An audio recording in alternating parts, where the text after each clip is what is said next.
Hello friends, welcome back to our channel. இன்றைக்கி நம்ம சேனலில் என்ன வீடியோ பார்க்க போகிறோன்னு பார்த்தீங்கன்னா, ஆதார் அட்டையில் பிறந்த தேதி வந்து தப்பாக இருக்குதா, அப்படின்னா அதை நம்ம மாற்ற முடியுமா, மாற்றுறதுக்கு என்ன பண்ணணும், அதுக்கப்புறம் ஆதார் அட்டையில் இருக்கக்கூடிய மற்ற டீட்டெயில்ஸ் எல்லாமே நம்ம எத்தனை முறை நம்மளால் மாற்றிக்க முடியும், அதற்கான வரம்பு என்ன அப்படின்ற டீட்டெயில்ஸும் இந்த வீடியோவில் நம்ம பார்க்க போகிறோம்.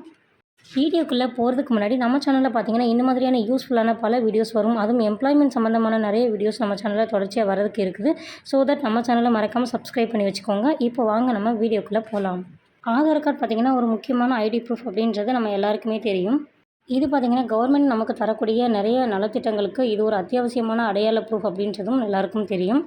ஆதார் கார்டில் பார்த்திங்கன்னா பேர், அட்ரஸ், அதுக்கப்புறம் பிறந்த தேதி இந்த மாதிரியான டீட்டெயில்ஸ் எல்லாமே வந்து அதில் பிரிண்ட் பண்ணியிருப்பாங்க.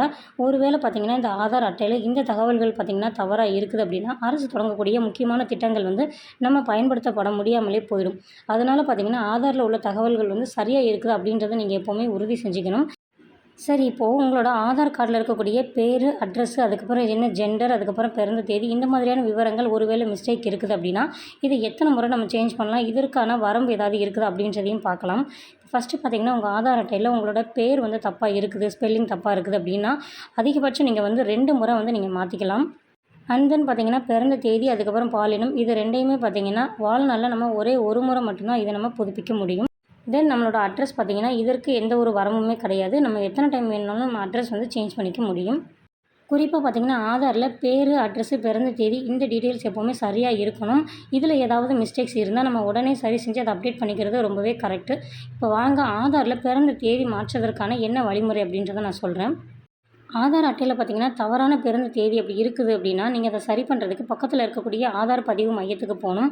அடுத்து அந்த நபர் பார்த்திங்கன்னா ஆதார் மையத்திலிருந்து ஒரு ஃபார்ம் வந்து கொடுப்பாங்க. நீங்கள் அந்த ஃபார்மில் பார்த்திங்கன்னா உங்களோட 12 டிஜிட் இருக்கக்கூடிய ஆதார் எண், அதற்கப்புறம் அதில் கேட்கக்கூடிய பிற டீட்டெயில்ஸையும் நீங்கள் ஃபில் பண்ணிக்கணும். அதுக்கப்புறம் பார்த்திங்கன்னா பிறந்த தேதியை நீங்கள் மாற்ற விரும்புகிறீங்களா அப்படின்றதையும் நீங்கள் தெளிவாக அதில் மென்ஷன் பண்ணணும். அதுக்கப்புறம் பார்த்திங்கன்னா நீங்கள் ஏதாவது ஒரு ஐடி ப்ரூஃப் வந்து நீங்கள் அட்டாச் பண்ணணும். லைக் உங்களோட பர்த் சர்டிஃபிகேட், இல்லைனா பேன் கார்டு, பாஸ்போர்ட் இந்த மாதிரி ஏதாவது ஒரு டாக்குமெண்ட் ஜெராக்ஸ் காப்பியை வந்து அந்த ஃபார்மோட அட்டாச் பண்ணணும். அண்ட் தென் நீங்கள் ஃபில் பண்ண இந்த ஃபார்மை ஆதார் பதிவு மையத்தில் இருக்கக்கூடிய இந்த டீட்டெயில்ஸ் எல்லாம் அப்டேட் பண்ணக்கூடிய ஆஃபீஸர்கிட்ட நீங்கள் இதை கொடுத்துட்டு நீங்கள் வந்துடணும். அதுக்கப்புறம் அவங்க பார்த்திங்கன்னா உங்களோட பயோமெட்ரிக்கை சரி பார்ப்பாங்க. அதற்கப்புறமா பார்த்திங்கன்னா உங்களோட ஃபார்ம், அதுக்கப்புறம் நீங்கள் அட்டாச் பண்ணப்பட்ட டாக்குமெண்ட் இது எல்லாமே சரியாக அதோட மேட்ச் ஆகுது அப்படின்றதையும் செக் பண்ணி பார்ப்பாங்க. அதற்கு பிறகு உங்களோட ஆதார் அட்டையில் பிறந்த தேதியை மாற்றுறதுக்காக 50 ரூபா வந்து வசூலிக்கவும் செய்வாங்க. நீங்கள் கொடுத்துட்டு வந்த கொஞ்ச நாளில் பார்த்திங்கன்னா உங்களோட பர்த் டேட் வந்து உங்களோட ஆதார் கார்டில் வந்து சேஞ்ச் பண்ணிடுவாங்க. அதுக்கப்புறமா நீங்கள் வந்து அந்த யூஆர்என் சீட் வந்து உங்களுக்கு ஒன்று கொடுப்பாங்க ஆதார் சென்டரில். ஸோ அதை வச்சு நீங்கள் வந்து உங்களோட ஸ்டேட்டஸ் வந்து ட்ராக் பண்ணிக்கலாம். நீங்கள் வந்து புதுசாக உங்களோட ஆதார் கார்டை நீங்கள் டவுன்லோட் பண்ணிக்கலாம் ஆன்லைனில் இருந்தும். இந்த வீடியோ கண்டிப்பாக உங்களுக்கு யூஸ்ஃபுல்லாக இருந்திருக்கும்னு நினைக்கிறேன். இந்த மாதிரியான யூஸ்ஃபுல்லான வீடியோஸ்க்கு நீங்கள் நம்ம சேனலை மறக்காமல் சப்ஸ்கிரைப் பண்ணி வச்சுக்கோங்க. அண்ட் தென் நெக்ஸ்ட் ஒரு இன்ட்ரெஸ்டிங்கான யூஸ்ஃபுல்லான வீடியோஸில் பார்க்கலாம். அது வரைக்கும் பாய்.